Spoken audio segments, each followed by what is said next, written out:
মোশাররফ হোসেন, পটুয়াখালী ৪, মাননীয় সদস্য। আপনার সময় ৮ মিনিট। বিসমিল্লাহির রহমানির রহিম। মাননীয় স্পিকার, আপনাকে ধন্যবাদ আমাকে সময় দেওয়ার জন্য। আমি আমার বক্তৃতার শুরুতেই আমি কৃতজ্ঞতা জানাচ্ছি স্বাধীনতার ঘোষক শহীদ রাষ্ট্রপতি জিয়াউর রহমানের প্রতি। আমি কৃতজ্ঞতা জানাচ্ছি আমাদের নেত্রী বেগম খালেদা জিয়া, যিনি আমি ছাত্র রাজনীতি শেষ করার পর আজকে আমাদের মাননীয় চেয়ারম্যান, মাননীয় প্রধানমন্ত্রী জনাব তারেক রহমান আমাকে 2008 সালে প্রথম নির্বাচনে মনোনয়ন দিয়েছিলেন। আমি আমার নেতা জনাব তারেক রহমানের প্রতি কৃতজ্ঞতা জানাচ্ছি। মাননীয় স্পিকার, আমি এমন একটি আসন থেকে নির্বাচনে প্রতিদ্বন্দ্বিতা করে বিজয়ী হয়েছি, যে আসনে 46 বছর পর এই প্রথম বিএনপির একজন সংসদ সদস্য নির্বাচিত হয়েছে এবং এই আসনটি বাংলাদেশের মধ্যে অত্যন্ত গুরুত্বপূর্ণ। বাংলাদেশ যে কয়টি বিষয় নিয়ে গর্ব করে তার অধিকাংশ বিষয় আমার এই নির্বাচনী আসনে রয়েছে। বাংলাদেশের দ্বিতীয় সমুদ্র সৈকত কুয়াকাটা এই 114 পটুয়াখালী ৪ নির্বাচনী আসনে অবস্থিত। এখানে এই সরকারের আজকে যে বিদ্যুৎ সমস্যা, এই সমস্যার 2640 মেগাওয়াট বিদ্যুৎ আমার উপজেলা থেকে জাতীয় গ্রিডে দেওয়ার সক্ষমতা আছে। এখানে বাংলাদেশের একটা তৃতীয় সমুদ্র বন্দর আছে, কিন্তু সরকারের অব্যবস্থাপনার কারণে বিশেষ করে গত ইন্টেরিয়াম গভর্নমেন্ট এটার কার্যক্রমকে বন্ধ রাখার কারণে এই সমুদ্র বন্দরটিকে সচল করা যাচ্ছে না। একদিকে যেমন আমার এই গৌরবের বিষয় আছে, অন্যদিকে আমার এখানে কিন্তু বহু কষ্ট বেদনার বিষয় আছে। কুয়াকাটা আমাদের জাতীয় সম্পদ, কিন্তু রাষ্ট্রীয়ভাবে এই কুয়াকাটাকে উন্নয়ন করার জন্য এখনো পর্যন্ত কোনো কার্যক্রম গ্রহণ করা হয় নাই। আমি মাননীয় প্রধানমন্ত্রীর দৃষ্টি আকর্ষণ করছি, কুয়াকাটা যেমনিভাবে বাংলাদেশের একটি গুরুত্বপূর্ণ পর্যটন কেন্দ্র, যদি কুয়াকাটাকে আমরা একটি আন্তর্জাতিক মানের পর্যটন কেন্দ্র হিসেবে গড়ে তুলতে পারি, তাহলে যেমনিভাবে পর্যটকরা ওখানে আকর্ষিত হবে, যেমনিভাবে বিনিয়োগ ওখানে বাড়বে, তেমনিভাবে কর্মসংস্থান থেকে শুরু করে ওই অবহেলিত অঞ্চলে একটি অর্থনৈতিক গতি সেখানে সৃষ্টি হবে। আর আমি আরেকটু বিষয় আমি মাননীয় প্রধানমন্ত্রীর দৃষ্টি আকর্ষণ করতে চাই। আমাদের ওখানে যে তৃতীয় সমুদ্র বন্দরটি আছে, এই সমুদ্র বন্দরটি যদি আমরা চালু করতে পারি এবং ওখানে যদি একটি অর্থনৈতিক অঞ্চল প্রতিষ্ঠা করতে পারি, তাহলে আমার মনে হয় ওখানে ব্যাপক কর্মসংস্থান সৃষ্টি করা যাবে, অর্থনৈতিক গতি সঞ্চার করা যাবে। আমি আমার বক্তৃতার শুরুতে আজকে মহামান্য রাষ্ট্রপতির উপর ধন্যবাদ প্রস্তাব, আমি মাননীয় রাষ্ট্রপতিকে ধন্যবাদ জানাই। আমরা দেখেছিলাম বিগত আওয়ামী লীগের 15 বছরে একটি ন্যারেটিভ বাংলাদেশে দাঁড় করাতে চেয়েছিলেন যে বিএনপি যখন 2001 থেকে 6 সাল পর্যন্ত ক্ষমতায় ছিলেন তখন বাংলাদেশকে দুর্নীতিতে চ্যাম্পিয়ন করেছিলেন। কিন্তু মহামান্য রাষ্ট্রপতির বক্তব্য এটা প্রমাণিত হয়েছে যে বিগত আওয়ামী লীগ সরকার শুধু বিএনপিকে মেলাইন করার জন্য পরিকল্পিতভাবে এই দুর্নীতির অপবাদ বিএনপির উপর চাপিয়েছিল। আমরা এখানে যারা আছে, যারা অর্থনীতির ছাত্র, তারা জানেন যে বাংলাদেশের দুর্নীতিতে চ্যাম্পিয়ন হয়েছিল 2000 সালে। অর্থনীতির সূচকে বলে যে বছর দুর্নীতির রিপোর্ট প্রকাশিত হয়, এই রিপোর্ট হলো তার আগের বছর, অর্থাৎ 1999 সালে। তখন ক্ষমতায় ছিল বাংলাদেশে আওয়ামী লীগ। 1999 সাল, 2000 সাল, 2001 সাল, এই 3 বছরে দুর্নীতির চ্যাম্পিয়ন হয়েছিল বাংলাদেশ। তখন আওয়ামী লীগ ক্ষমতায় ছিল, শেখ হাসিনা ক্ষমতায় ছিল। কিন্তু আমাদের নেত্রী বেগম খালেদা জিয়া ক্ষমতায় এসে এই দুর্নীতিকে হ্রাস করে 2006 সালে আমরা যখন ক্ষমতা হস্তান্তর করি, তখন দুর্নীতি সূচকে বাংলাদেশ 13তম অবস্থানে করেছিল, অর্থাৎ দুর্নীতির লাগাম টেনে ধরেছিল বিএনপি। আজকে এমনিভাবে এই গণতন্ত্রকে হত্যা করার জন্য, আজকে এই নির্বাচন ব্যবস্থাকে ধ্বংস করার জন্য গত আওয়ামী লীগ সরকার যে পদক্ষেপগুলি গ্রহণ করেছিল, এখানে আমি যারা আমাদের মাননীয় সংসদ সদস্য আছেন, আমি অত্যন্ত শ্রদ্ধার সাথে স্মরণ করতে চাই যে আজকে আমরা অনেক এখানে জাতীয় সংসদ সদস্য হিসেবে আছি, কিন্তু আমাদের অনেক সহযোদ্ধাকে কিন্তু আমরা হারিয়েছি। সেই কথাটাও কিন্তু আমাদের মনে রাখতে হবে।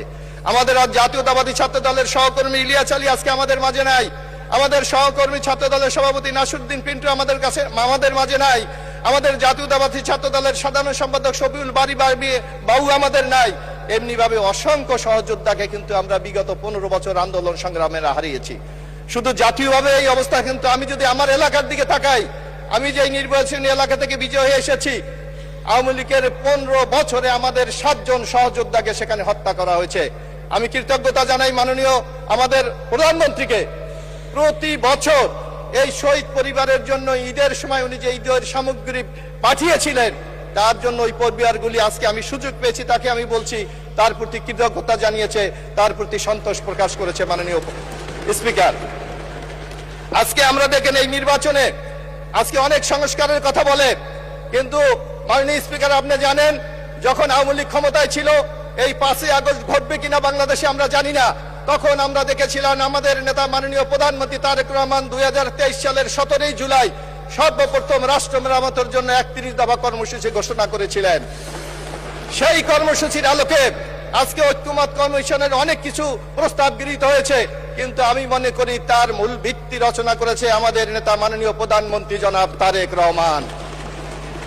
আজকে পত্রপত্রিকা যদি আমরা খুলি, সোশ্যাল মিডিয়া যদি আমরা খুলি, তারেক রহমানের প্রশংসায় আজকে পঞ্চমুখ বলছে হাতে ভোটের কালি শুকায় নাই, কিন্তু আমাদের মাননীয় প্রধানমন্ত্রী তার প্রত্যেকটি ওয়াদা বাস্তবায়ন করে চলেছে।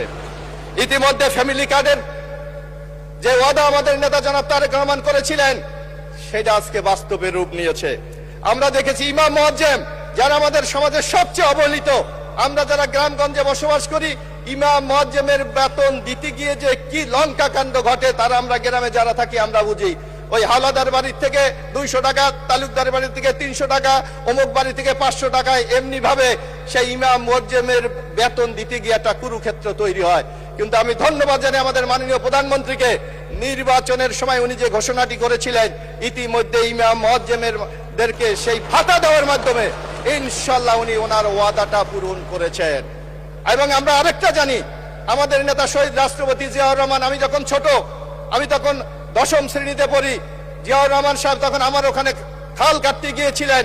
আমি ছোট্ট বয়স, আমরা যখন স্কুলের ছাত্ররা দাঁড়িয়েছিলাম, হঠাৎ দেখলাম একটি লোক চশমা পরে আমাদের সামনে এসে দাঁড়িয়েছিলেন। আমিও সেদিন হ্যান্ডশেক করার সুযোগ পেয়েছিলাম। সেই যে বিএনপির প্রেমে পাগল হয়েছিলাম, আজ পর্যন্ত কিন্তু সেই বিএনপি আমরা করে চলি। সেই খাল খনন প্রকল্প আমাদের নেতা জনাব তারেক রহমান আবার শুরু করতে যাচ্ছে। ইনশাআল্লাহ আগামী 16ই মার্চ দিনাজপুর থেকে এই প্রকল্প শুরু হবে। আমি মনে করি বাংলাদেশের ইতিহাসে একটি উৎপাদন ব্যবস্থাকে আমরা আরো বেশি বৃদ্ধি করার জন্য এই খাল খনন প্রকল্প বাংলাদেশে একটি টনিকের মতো একটি বিষয় হিসাবে আগামী দিনে কাজ করবে। মাননীয় স্পিকার, আজকে আমাদের নেতা জনাব তারেক রহমান, ইতিমধ্যে আপনারা দেখেন বাংলাদেশে ক্লাইমেট চেঞ্জের যে অবস্থা, বিশেষ করে আমি যে এলাকার সেই কুয়াকাটা সমুদ্র উপকূলীয় একটি এরিয়া, সেখানে কিন্তু তাপমাত্রা ধীরে ধীরে বেড়ে যাচ্ছে।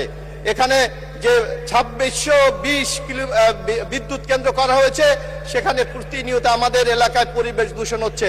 অথচ আমাদের নেতা তারেক রহমান ঘোষণা করেছেন যে মাননীয় সদস্য, আপনার সময় 2 মিনিট বাড়িয়ে দিয়েছেন, 2 মিনিটের মধ্যে শেষ করেন অনুগ্রহ করে। আশা করি ইনশাআল্লাহ এই প্রকল্পগুলি যদি আমরা বাস্তবায়ন করতে পারি, ইনশাআল্লাহ তারেক রহমানের নেতৃত্বে আমরা একটি নতুন বাংলাদেশ ইনশাআল্লাহ আগামী দিনে আমরা পাবো। মাননীয় স্পিকার, আমি একটু আমার এলাকার 2-1টি সমস্যার কথা আমি বলতে চাই। এখানে আমার যারা মাননীয় সংসদ সদস্যরা আছেন, বাংলাদেশে প্রায় 455টি উপজেলা আছে, কিন্তু একটা মাত্র উপজেলার আমি বাসিন্দা, রাঙ্গাবালী উপজেলার কলাপাড়া, রাঙ্গাবালী নিয়ে 114 পটুয়াখালী 4 নির্বাচনী আসন। সেই রাঙ্গাবালী উপজেলায় কোনো হাসপাতাল নাই। আমি মাননীয় স্বাস্থ্যমন্ত্রী, আমি প্রধানমন্ত্রীর দৃষ্টি আকর্ষণ করব, একটা মাত্র উপজেলা যেখানে কোনো হাসপাতাল নাই, অনিত বিলম্বে সেখানে যাতে একটি হাসপাতাল তৈরি করা যায় সেই ব্যবস্থা গ্রহণ করার জন্য আমি বিনীত অনুরোধ জানাবো। আমরা নির্বাচনে, আমি জানেন আমার ওখানে একটি থানা আছে, মহিপুর থানা।